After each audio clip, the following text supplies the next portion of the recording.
솔로몬의 글이지만 솔로몬의 입을 통해서 하나님께서 기록하게 하시고 기록하게 하신 말씀을 오늘 현재 동사 ing 4개 주시는 말씀.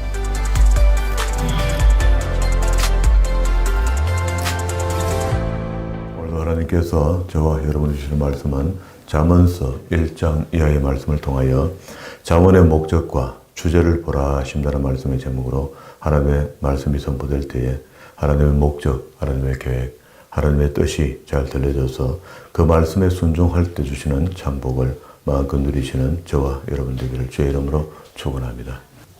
지난 시간까지 우리는 시가서 5권 속에 있는 욥기, 시편, 잠언, 전서, 아가서 이렇게 되어 있다면은 욥기, 시편까지 우리가 다 봤죠. 그리고 시가서의 중간 지점에 잠언서를 지금 이제 펼쳤습니다. 지난 시간에 우리 마지막으로 봤던 것이 93편, 96편, 97편, 99편 시편의 성경을 봤는데요. 그게 전부 다 하나님의 통치를 이야기했습니다. 이게 하나님의 통치에 대한 권위를 인정해라. 하나님의 통치를 찬양해라. 하나님의 통치를 감사해라. 하나님의 통치를 경배해라. 이런 요구들이 있었습니다. 이게 하나님이 우리를 통치할 수 있도록 우리가 마음의 문을 열지 않으면요, 하나님은 우리 속에 권력이나 힘으로 우리의 마음문을 열고 들어와서 나 이렇게 해라 저렇게 해라 이렇게 지시하지 않습니다. 인격적인 하나님이기 때문에 하나님께서는 우리를 창조하시고도 우리의 마음의 문에 열쇠를 만들어 놓지 않아요. 이게 하나님이십니다. 이게 하나님은 모텔 공사하고 난 뒤에 마스터 키를 하나 얻어서 온갖 문을 다 열어볼 수 있거든요. 호텔 100개의 호텔이 방이 있으면 방에 100개의 문을 다 열 수가 있거든요. 키 하나로. 근데 하나님 충분히 그렇게 하실 수 있는데도 그렇게 하시지 않았다는 거죠. 그래서 그걸 하나님께서 우리에게 인격적으로 대하시기 때문에 마음의 문을 열어야지 하나님 들어가신다. 이런 겁니다. 우리가 우리 마음의 문을 스스로 열지 않으면요, 하나님은 기다려 주시는 겁니다. 그 기다리는데, 기다리는 동안에 인간 쪽에서는 굉장히 힘이 듭니다. 일찍 빨리 깨닫고 문을 열어서 하나님을 맞이하는 게 훨씬 더 유리합니다. 그런 것들도 하나님의 통치를 인정하는 거죠. 우리가 인간 세상에서는 대통령이 뭐라 하면 우리가 굽신거리며 들어야 되는데 하나님은 선하시고 인자하시고 징계하기를 좀 늦게 하는 것 같으니까 우리 쪽에서는 예외가 되는 겁니다. 하나님은 동안히 하고 오늘 잠언서 이야기하는 것은 그러지 마라. 하나님을 경외하라. 이렇게 이야기합니다. 자, 그래 하나님의 통치가 우리에게 있다면은 된 겁니다. 그래 하나님의 말씀에 귀를 기울인다면 된 겁니다. 그래 이제 오늘 잠언서는 우리 아는 대로 솔로몬의 잠언이죠. 이걸 보면 미슐레 솔로몬 이렇게 하죠. 솔로몬의 지혜서. 솔로몬이 하나님께서 그 풍부함을 줬잖아요. 평강의 왕이라 이름했고 다윗에게 하지 못하게 했던 성전 짓는 일도 솔로몬에게는 하나님께서 허락해 주셨거든요.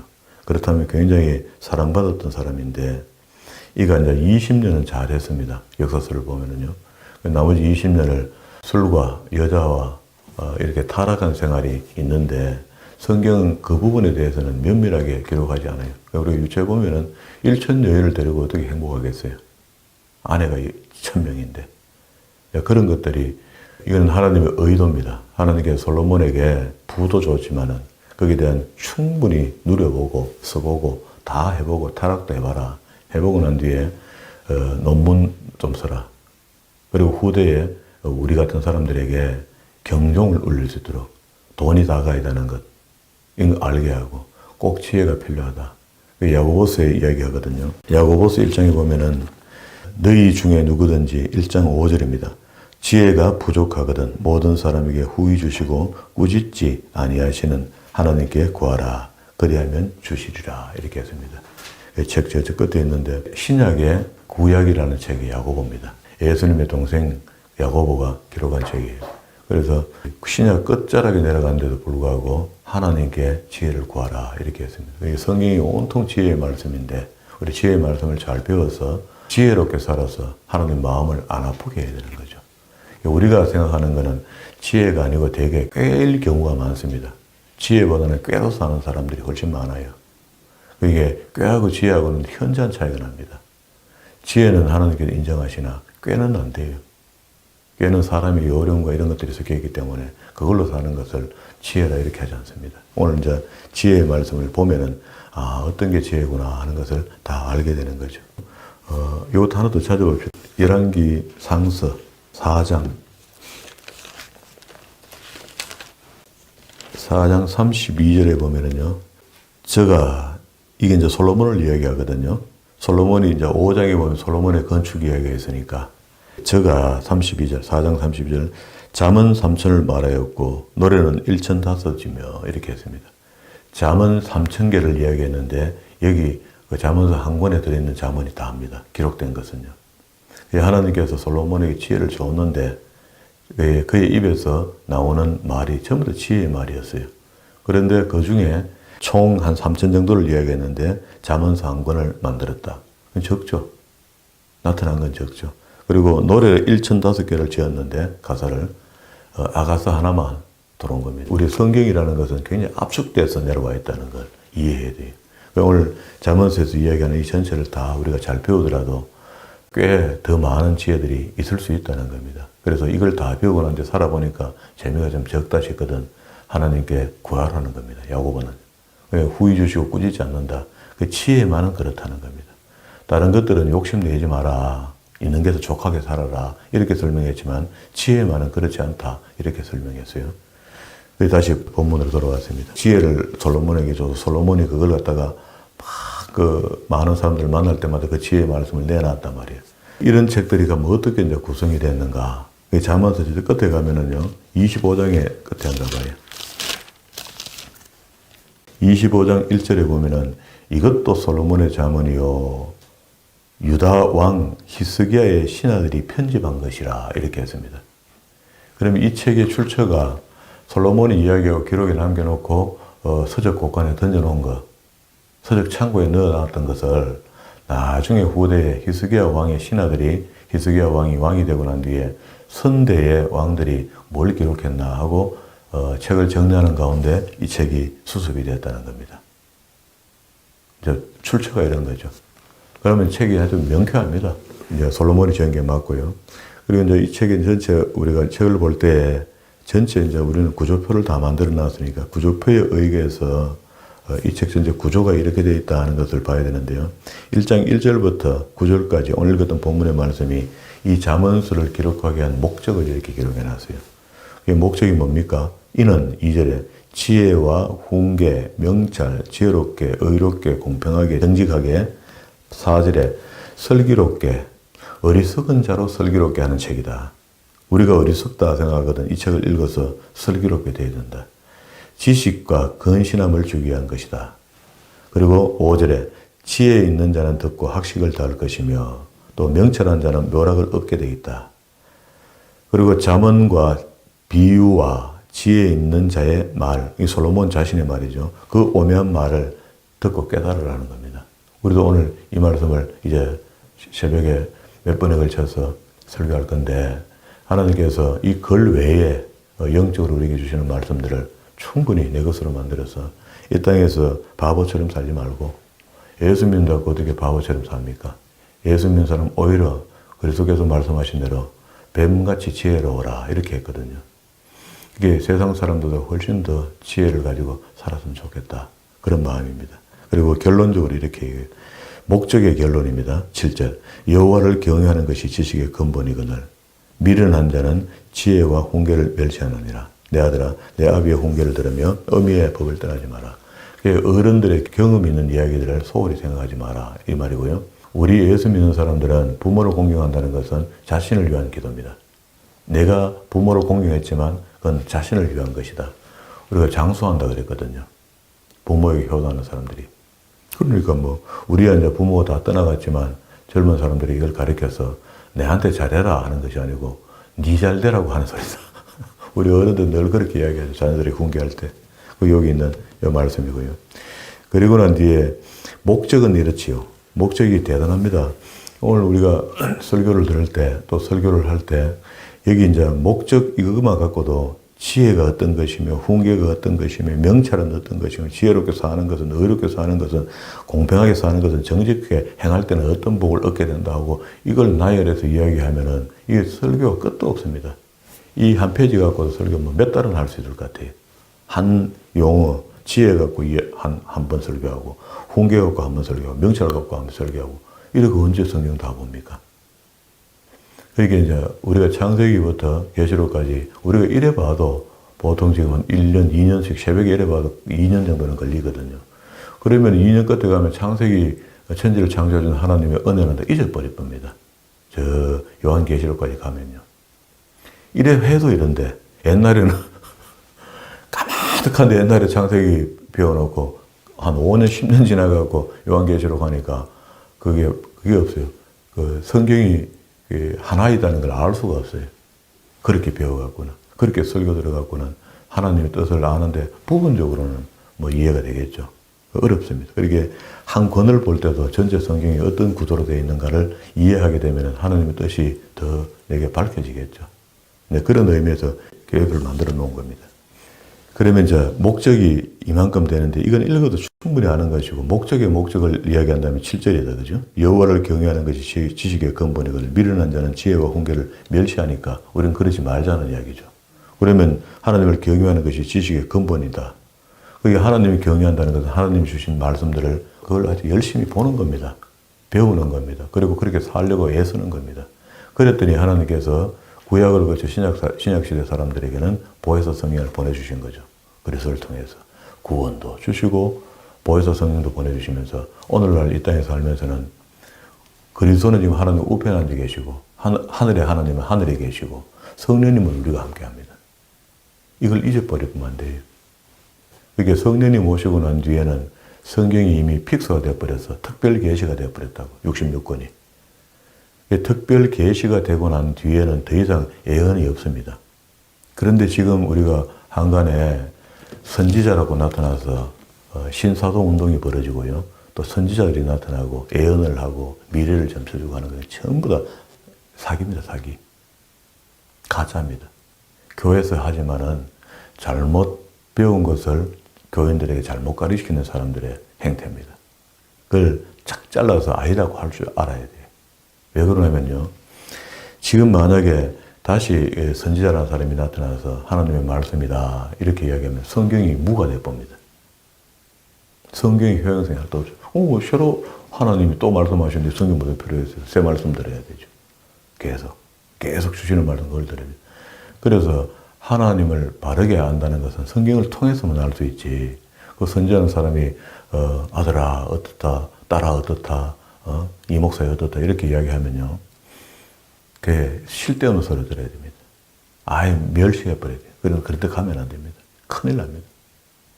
우리는 몰랐을 때는 신학도 모르고 목사님들 의식들이 없어서 그런 거 가르쳐주도 안 하고 목사님들이 미국에 가서 신사도운동을 배워서 한국에 뿌린 거 아닙니까? 알파 같은 거 이런 거. 교회에서 뒹굴뒹굴 구부르고 하는 그런 것들을 가르친 거 아닙니까? 그리고 책임도 안 지고 설머니 꼬리 내리다 없어져 버는 거라. 대형 교회들이 그런 걸 앞서서 했거든요. 지금은 우리가 지혜로워서 그런 것들을 분별하고 판단해서 아니다는 것을 이야기해도 성도 쪽에서는 목사님 하나님 함께 안 하니까 성령이 없어 그렇다 이렇게 하면서 오히려 멸시하고 이렇게 해요. 그러니까 하나님의 말씀을 아무리 가르쳐도 성령이 도와주시면서 깨닫게 해줘야만이 진리를 바르게 받아들여요. 아무리 바로 가르쳐줘도 그래요. 그게 바로 가르쳐주는데도 지 알고 싶은 대로 깨닫는 거라. 그럼 곤란하죠. 잠언서도 우리는 그냥 어린 아이들에게 읽으라고 주는 그런 책인 줄 알았더니 그런 수준의 책이 아닙니다. 굉장히 수준이 있습니다. 보는 사람의 의도와 마음에 따라서 아주 깊이 있는 말씀이고 솔로몬이라는 한 인간이 살아보는 대로 다 살아본 것을 경험한 것을 기록했으니까 어마어마한 책이죠 사실은요. 이병철씨가 돈 버는 방법 이렇게 써놓으면 우리 다 책 사볼 거 아니냐 말이야. 나는 이렇게 버렸다. 이거 다 사볼 거거든요. 근데 솔로몬의 지혜에서 가면 세상 사람들은 솔로몬의 지혜를 귀하게 생각하는데 우리 예수 믿는 사람은 정작 솔로몬의 지혜를 별로로 생각하는 것 같아요. 잠언의 기록 목적이 이렇게 되어 있다면 주제를 설명합니다. 먼저 이 잠언서를 이야기하기 위해서 주제를 15개를 이야기하는데요. 1장 1절부터 15개 주제를 제가 잘 찾아드릴게요. 이렇게 정리를 하고 봐야지 성경이 정확해져요. 10절에 보면은 내 아들아 악한 자가 너를 깰지라도 하면서 악한 자의 유혹을 따라가지 말라 해요. 첫 번째. 두 번째 20절 지혜에 대해서 무관심하지 마라. 20절 지혜가 길거리에서 부르면 광장에서 소리를 높이고 예 하고 대답하란 말이야. 설교하는 중에 지혜의 말씀이 나오면 아멘이라고 들으라 그런 말입니다. 그걸 가르쳐 주는 거다. 근데 밑에 보면 그렇게 이야기해요. 25절에 도리어 나의 모든 교훈을 멸시하며 나의 책망을 받지 아니하였은즉 너희가 내 재앙을 만날 때 내가 웃을 것이며 너희에게 두려움이 임할 때 내가 비웃으리라. 그 지혜를 멸시하면 이렇게 된다. 멸시하지 마라. 그리고 이 지혜가 얼마나 유익하노 하면은 아무래도 2장부터는 지혜의 유익성을 설명합니다. 얼마나 유익한지 모른다 하고 19절에 뒤에 보면 또 생명의 길을 얻지 못한다. 지혜 얻지 않고는 생명, 영생을 얻지 못한다. 하나님을 아는 지혜가 필요한 거죠. 그리고 3장 1절부터는 내 아들아 하면서 지혜에 대한 축복을 이야기하는데요. 이걸 한 5가지로 쭉 설명해요. 나중에 이것도 설명합시다. 3장에 27절에 가서 세 번째 아이템입니다. 내 손이 선을 베풀 힘이 있거든 마땅히 받을 자에게 베풀기를 아끼지 마라. 선을 행하는 자가 복이 있다는 거잖아요. 그러면 베풀지 않는데 선이 있긴 있는데 베풀지 않으면 그거는 선이 필요 없는 거죠. 그래서 27절에 3장 27절에 손이 선을 베풀 힘이 있거든 뭔가 조금 줄 게 있고 능력이 되거든 해주라는 겁니다. 우리가 노력 봉사도 할 수 있고 있는 것으로 줄 수도 있고 그렇죠. 이런 것들을 하라. 그런 자가 복이 있다. 그러니까 우리가 하나님께 복 빌기보다는 우리가 복 받을 짓을 해야 됩니다.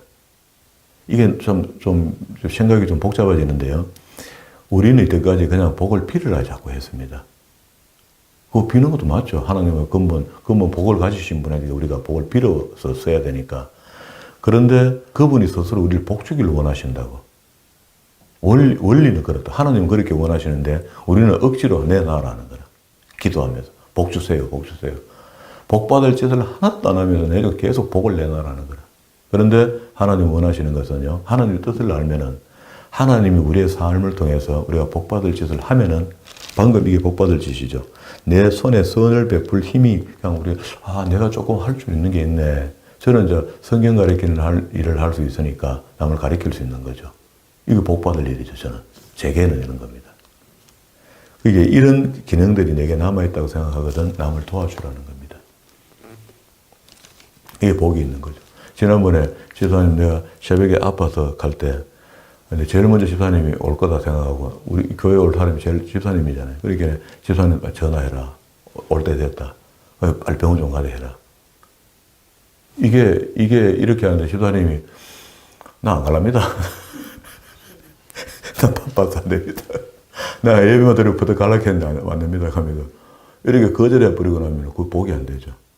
집사님이 해줄 수 있는 일이거든요. 그래서 내가 더 급한 일이 있어도 줄이고 남을 위해서 봉사할 수 있는 일이 생겼으니까 그 일에 순종해주면은 그게 복이 되는 겁니다. 그래서 하는 겁니다.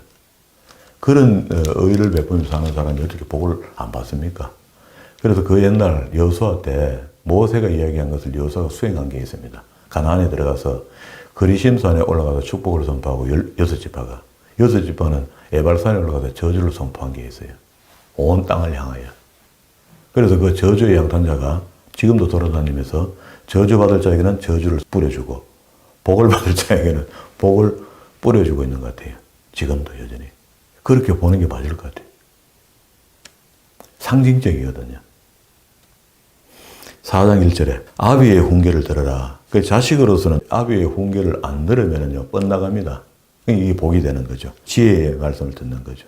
4장 14절에 악의 길을 가지 마라. 14절 보세요. 사특한 자의 첩경에 들어가지 말며 악인의 길로 다니지 마라. 제발 좀. 이거는요 우리가 젊은 사람이나 철없는 사람이 악인의 길을 가는 것 같은데 다 큰 어른도요 악을 도모하는 일에 함께 할 때가 너무너무 많습니다. 사업하다 보면은 하나님 원하시지 않는 사업을 스스로 하게 되고요. 그게 오염된 물 같은 거 이런 걸 버릴 때 그 버리는 돈을 줘야 되는데 돈 안 주려고 비 올 때 몰래 싹 뿌리는 거 이것도 악한 일이죠. 그런 겁니다. 작은 일 하나조차도 하나님 믿는 사람은 기업을 운영해도 법대로 운영해야 돼요. 그래야지 그게 하나님께 영광이 됩니다. 만약에 돈은 속여서 악한 일을 해서 버렸을지 몰라도 그 나중에 들켜서 세상 사람들이 지탄을 받게 되면 하나님 영광 다 가리는 거라. 그런 것들입니다. 5장 1절에 엄려를 머리해라. 5장 3절에 보세요. 대저 엄려의 입술은 꿀이 떨어지며 그 입에는 기름보다 미끄러우나 나중에 쑥같이 쓰고 두 날 가진 칼과 같이 날카로우며. 엄려. 여기도 엄려 속에 마귀가 들어앉아 있는 거죠. 그리고 홀깨어서 남자가 딸려가면 재산 탕진당합니다. 그리고 7번째 6장 1절에 담보에서 벗어나라. 아들아 내가 만일 이웃을 위하여 담보하며 타인을 위하여 보증하면 어찌된 줄 아나? 쫄딱 망한다. 이거는 원망할 것도 없어요. 자기가 자처해서 그날 도양 죽을 때 고맙다 하는 그 인사 한마디 들으려고 칭찬 한마디 듣고 주변 사람들 앞에 우월성 좀 가지려고 찍어준 거잖아요. 걱정하지 마라 내가 책임질게. 이렇게 찍어준 거거든요. 그것도 책임져야 되는 거죠. 성경은 그 일치하지 마라 합니다. 저도 이런 걸 몰라서 남에게 이렇게 해준 적도 있고 해달라고 한 적도 있고 이렇습니다. 6절 게으른 자에게 개미에게 가서 하는 것을 보고 지혜를 좀 얻으라. 지금 게으르지 말라는 거죠. 아주 미물입니다. 엉금엉금 기는 그 개미에게 가서 부지런한 걸 배우라는 겁니다. 게으르지 말라고. 12절에 하나님을 미워하는 행위는 절대 하면 안 된다. 12절 불량하고 악한 자는 그 행동에 쾌유란 입을 벌리고 눈짓, 발짓, 손가락으로 마음으로 항상 패역을 품으며 악을 꾀하며 다툼을 일으키는 자다. 그런 사람이 주변에 있거든 근처 오지도 못하도록 해라. 그게 하나님이 미워하는 행위니까 내가 그걸 해서도 안 될 것이고 그런 사람이 주변에 있으면 그 사람은 사귀지도 말아야 되는 겁니다. 특별히 그렇게 악한 사람이 있어요. 그게 하나님 제일 싫어합니다. 그 몇 가지가 있는데 16절에 보세요. 여호와의 미워하시는 것, 곧 마음에 싫어하는 것 6개, 7개는 조금 더 이야기해요. 곧 교만한 눈과 거짓된 혀와 무지한 자의 피를 흘리는 손과 악한 계교를 꾀하는 마음과 빨리 악으로 달려가는 발과 거짓을 말하는 망명된 정인과 거짓 정인스러운 거, 그죠? 및 형제 사이를 이간하는 거, 이런 거. 이거는 이제 육신의 형제가 근본으로 이야기 되겠지만, 믿음의 형제를 봤을 때, 교회 안에서 이간하는 사람이 있습니다. 이 사람한테는 우리 목사님 안 있나? 이렇다고. 저 사람한테 가서 우리 목사님 안 이렇게 이간시켜 버리고, 목사가 중간에 붕 떠봅니다. 안 그런데 해도 그 거짓말이, 이간시키는 말이 달고 오매하거든요. 그리고 달다 싶어 그 말을 더 믿게 됩니다. 그렇지, 그렇다, 가익하고, 이렇게 됩니다. 이게 사람을 자기가 보고 판단해야 되는 거죠. 20절에는요, 악한 계집을 경계하라. 24절에 봅니다. 이것이 너를 지키는 악한 계집에게 이방 계집의 혀로 호리는 말에 빠지지 않게 해라. 악한 여자는 껍질은 아니 미녀입니다. 미스 코리아죠, 미스 코리아. 미스 코리아인데 이 속에는 이렇게 악한 게 들어있으니까 그런 여자를 주의하라. 남자는 여자에게 약하죠. 우리가 또 불륜을 저지른다는 게 아니고 이쁜 여자가 와서 홀리는 말로 이야기하면 그래 하세요 하면 내놓을 수가 있거든요. 남자들은. 여자한테 선하니까. 그리고 8장 1절에 11번째 지혜가 부르지 아니하느냐 명철이 소리를 높이지 아니하느냐 이 지혜가 탁월하다. 제발 좀 내 말 믿어. 지혜는 탁월하다. 그게 지혜가 부르고 명철이 소리 높이지 아니하냐. 그러면 따라가면 되겠죠. 그 지혜의 말씀이 명철의 소리에. 그래 이제 그 지혜자가 이렇게 하는 12절에 나 지혜는 명철로 주소를 삼으며 지식과 근신을 찾아 얻나니 여호와를 경외하는 것이 그것은 악을 미워하는 것이라. 나는 교만과 거만과 악한 행실과 패역한 입을 미워한다. 그게 이러니까 이런 악한 것들이 내한테 못 오게 하려면 내가 지혜로워야 된다.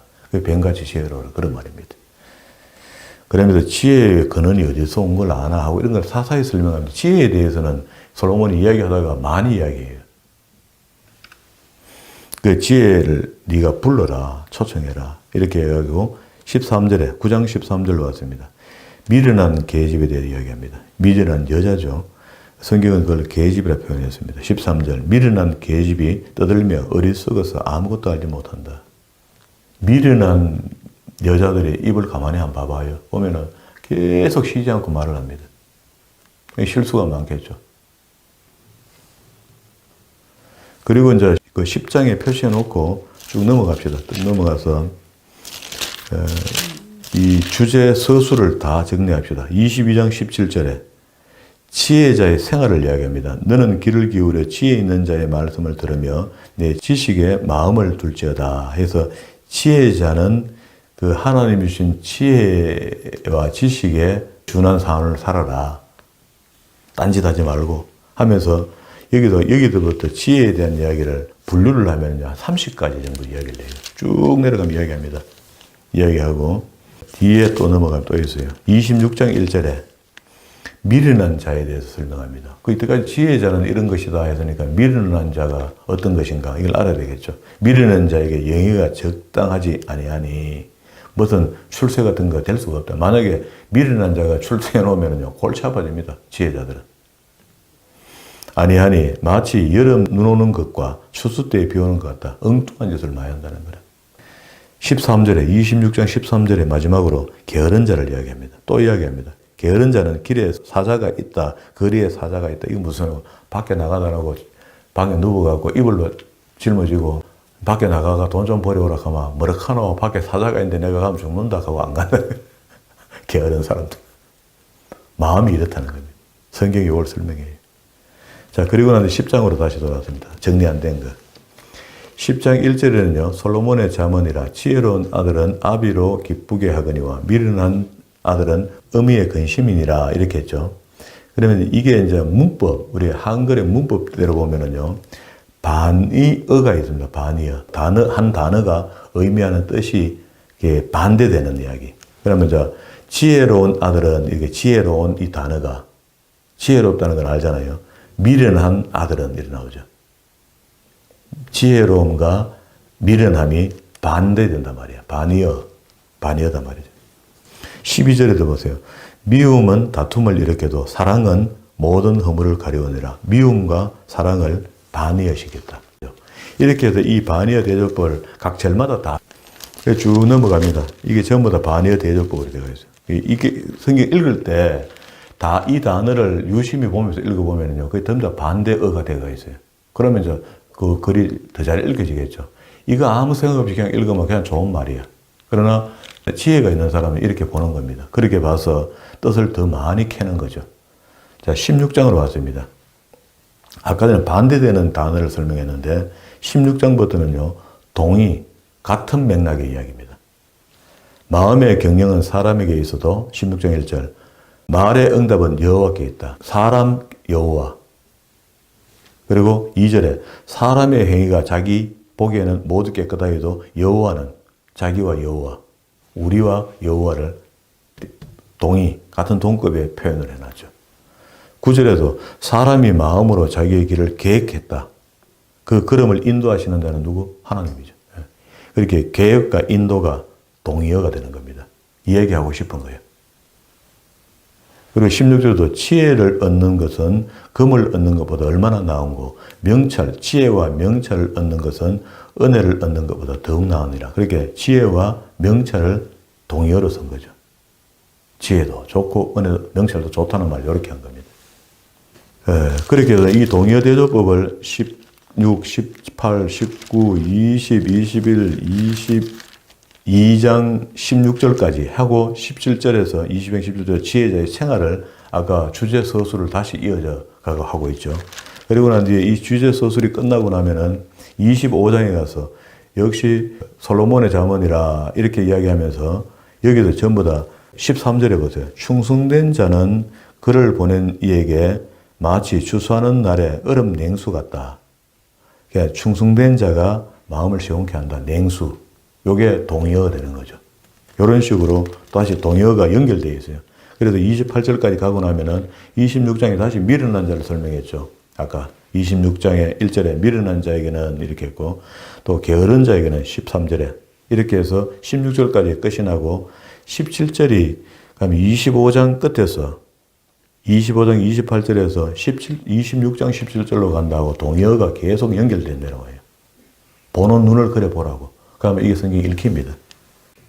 24절에도 감정이 있는 자는 입술로는 꾸미고 속에는 쾌유를 베푼다. 입술, 속. 이렇게 해서 계속 동의어가 이어집니다. 27장 넘어가고 28장 넘어가고 29장 끝까지 내려가서 29장 끝에 보면은 불의한 자는 의인에게 미움을 받고 정직한 자는 악인에게 미움을 받느니라. 이렇게 하면서 불의한 자와 정직한 자를 동의어로 썼어요. 동의 단어로 썼다고. 그리고 30장에 와서 이제 솔로몬의 잠언만 있는 줄 알았더니 아굴의 잠언도 있어요. 이 말씀은 야게의 아들 아굴의 잠언이니 그가 에디엘과 우갈에게 이른 것이라. 자기 자녀에게 이른 것 같아요. 그리고 31장에는요. 루엘 왕의 어머니의 잠언인데 그 어머니가 내 아들아 이렇게 하면서 한 잠언을 여기다 넣어놨어요. 그래서 아굴도 그 솔로몬하고 전혀 관계없는 사람 같지 않고요. 받을 때. 그게 31장에 있는 루엘 왕의 어머니는 도대체 누구냐? 루엘 왕은 누구냐? 이렇게 할 때 이것도 학자들은 솔로몬 왕이라 이렇게 봐요. 그게 솔로몬의 어머니가 바세바겠죠. 바세바가 아들에게 내 아들아 이렇게 하면서 훈계한 것을 여기 이렇게 표현을 이렇게 해놨을 것 같다. 그게 왕이 체면이 없지 그래. 뭐가 모자라가 다 큰 왕이 어머니가 할 말이 아직 있으면 어머니 마음에 들지 않는 왕이 됐다는 거잖아요. 역사 속에 기록하니까 애매하니까 신하들이 이름을 살짝 바꿔서 이렇게 기록 안 했겠나. 꼭 필요한 말씀이긴 한데 뭐 그렇게도 볼 수가 있는 거죠. 그러니까 이제 여기 이제 이야기 그렇잖아요. 25장 1절에 있었던 이야기 그 말이잖아요. 이 우리 성경책을 우리가 생각하는 거하고 조금 다른 게 있어요. 그죠? 25장 1절에 이것도 솔로몬의 잠언이요 유다왕 히스기야 신하들이 편집한 내용이다 이 말이거든요. 성경인데 편집했다 이런 소리를 하거든요. 이게 우리는 그 기계의 영감서를 우리가 믿습니다. 그런데 근대에 와서 이게 바뀌었어요. 기계의 영감서라는 것은 성령께서 집사님에게 감동을 줘서 책이 기록되기 전에 말이에요. 딱 감동을 줘서 눈을 딱 감고 있어서 머릿속에 뭐 써라 하는 게 있어서 막 썼더니 그게 성경이 됐다는 겁니다. 그래 1.1에도 틀림이 없다는 거라. 그건 1.1에도 틀림이 없다는 말에는 동의를 합니다. 말씀에 오역이 없다는 거라. 진리다는 겁니다. 그런데 눈을 감고 이렇게 적은 게 아니고 사리를 분별할 수 있는 사람들이 하나님이 하시는 음성을 듣고 글로 옮겨놓은 겁니다. 그래서 어떨 때는 글은 다 맞는데 번역할 때 번역자의 생각이 좀 달라서 약간 틀린 부분도 있는데 전체적으로 봤을 때는 하나도 진리의 왜곡됨이 없더라는 겁니다. 성경은. 그래서 성경이 특별히 계시고 완벽하다는 겁니다. 그러면 지금 우리가 이야기한 대로 기계 영감설로 보는 것이 아니고 오늘 편집한 내용도 섞여 있죠. 이렇게. 여러 이런 정황들이 있어요. 그리고 역사의 기록도 있고요. 뭐 아니면은 뭐 여호와의 전쟁기라는 다른 책이 있는데 거기서 있는 글을 이렇게 옮겨놨다. 역사서에다가. 이런 이야기도 해요. 다른 전쟁기에 있는 이야기를 옮겨놨다. 이런 말도 하거든요. 그런 걸 봤을 때 기계 영감설은 맞지 않다고 이제는 이제 학자들이 믿어요. 믿지만은 그걸 잘못 그렇게 주장해 주면은요. 성경이 좀 이상한 책으로 오해되기가 쉬우니까 그걸 그렇게 주장하지 않습니다. 표현을 그래 안 해요. 그냥 알고는 있습니다. 우리도 오늘 그렇게 본 거죠. 성경을 이런 식으로 분해시켜 보니까 성경이 이제 한눈에 확 드러나는 거죠. 이래놓고 이제 잠언서를 보면은요, 잠언서가 이제 선명하게 보입니다. 이게 잠언서 전체 긴 이야기를 이 책을 전체 주제를 갖고 끌고 갈 목적이 있는데 그 목적이 다윗의 아들 이스라엘 왕 솔로몬의 잠언이라. 이는 지혜와 훈계를 알게 하며 명철의 말씀을 깨닫게 하며 지혜롭게 의롭게 공평하게 정직하게 할 일에 대하여 훈계받은 것이라. 그리고 이걸 기록해 놨다는 겁니다. 우리가 지혜롭게 의롭게 공평하게 정직하게 이렇게 살려면은 이 책에다가 우리 마음을 좀 쏟아야 된다. 어리석은 자로 이 기능이 이렇습니다. 슬기롭게 하며 젊은 자에게 지식, 건신함을 주기 위한 것이니. 그게 지식이 없는 사람이 봐야 되겠죠. 5절에 지혜 있는 자는 듣고 학식을 다할 것이며 이미 지혜 있다고 해도 교만하지 마라. 또 들으면 또 들을 게 있다는 겁니다. 저는 이 책을 몇 번을 봤죠. 몇 번을 봐주면 한 번 더 보는 겁니다. 그럼 또 다른 지혜를 우리가 깨닫게 하는 거죠. 잊어버렸던 것을 생각나게 한다. 학식을 다할 것이요. 명찰해서 나는 필요 없다. 아니다. 명찰한 자도 봐라. 모략을 얻게 된다. 잠언과 비유와 지혜에 있는 자의 말과 그 오묘한 말을 깨달으라. 자, 그렇게 깨달은 사람이 여호와를 경외하는 것이고 지식의 근본이 이거늘 여호와를 경외하는 자가 경외한다는 것이 우리가 지식의 최고봉이다. 제일 많이 아는 것이다. 미련한 자는 지혜와 훈계를 멸시하는 사람이다. 그럼 미련한 되지 말자. 그럼 하나님을 경외하는 자가 되지 않으면 반대는 항상 미련한 자가 된다. 우리는 경외하는 자니까 남들이 그러고 미련하다 해도 우리가 지혜 있는 자입니다. 하나님을 바로 믿으니까. 그리고 그렇게 했더니 내 아들아 내 훈계를 들으며 내 어미의 법을 떠나지 마라. 이는 내 머리의 아름다운 관이요 내 목의 금사슬이라. 너무너무 귀한 거라는 겁니다. 머리 위에 뭘 얹을 수 있는 것은 최고죠. 그건 최고 왕권을 이야기하는 겁니다. 뭐 이런 것들을 충분히 가지는 것이 하나님 주신 지혜를 가지는 것이니까 성경이 우리에게 말씀하시는 것. 솔로몬의 글이지만 솔로몬의 입을 통해서 하나님께서 기록하게 하시고 기록하게 하신 말씀을 오늘 현재 동사 ing 내게 주시는 말씀입니다. 자, 이렇게 이제 성경을 정리하고 다음 시간에 이제 각 주제 서술 15개 있는 이 서술을 하나하나 다 살펴보고 반의어, 동의어, 대조법을 순서로 이렇게 살펴보면 한눈에 딱 돌아요. 자, 하나님이 지혜는 주시는 지혜로 살고 또 살아도 우리에게 늘 부족한 것 같다 이런 생각이 있어요. 하나님 지혜가 부족한 것이 아니고 내가 부족해서 그런 거죠. 그러면 다시 이야기하면 성경을 더 많이 읽어봐야 됩니다. 읽었던 책이라도 답습해서 더하고 읽어볼 때 더 깊이 알 수 있는 겁니다. 맑은 물을 찾으려면요 깊은 우물을 찾아야 됩니다. 그런 것처럼 그 깊은 우물에 손을 내리는 수고는 우리가 해야 돼요. 성경이 우리 손에 잡히지만 읽지 않고 이 깊이를 보지 않고 느끼지 못하면 그 뜻을 다 알 수가 없습니다. 그래서 우리가 겸손한 자세로 하나님 잠언서 어릴 적부터 내가 읽어왔는데 이런 게 아니고 지금 다시 어른이 돼서 읽었을 때도 여전히 하나님께서 우리에게 주실 말씀이 있고 그 말씀으로 인하여 내가 지혜롭게 된다, 명철하게 된다 이렇게 믿는다면 이 말씀은 이 성경책은 가치가 보통 가치가 아니죠. 이 땅에서 살면서 꼭 필요한 것이 지혜인데 그 지혜를 우리에게 더해 주시는 책이라면 가치가 억만금을 주고도 살 수 없는 가치가 되는 겁니다. 그런 가치 있는 책을 대할 때에 그런 마음으로 대하는 사람에게 이 책이 우리한테 보여주고 열려지는 것이 있다 이렇게 믿으시고 이 책으로 인하여 세상을 이기고 죄를 이기고 사단을 이길 수 있는 그런 믿음의 사람으로 살아 하나님께 영광의 도구로 쓰임받는 우리 모두가 되기를 주의 이름으로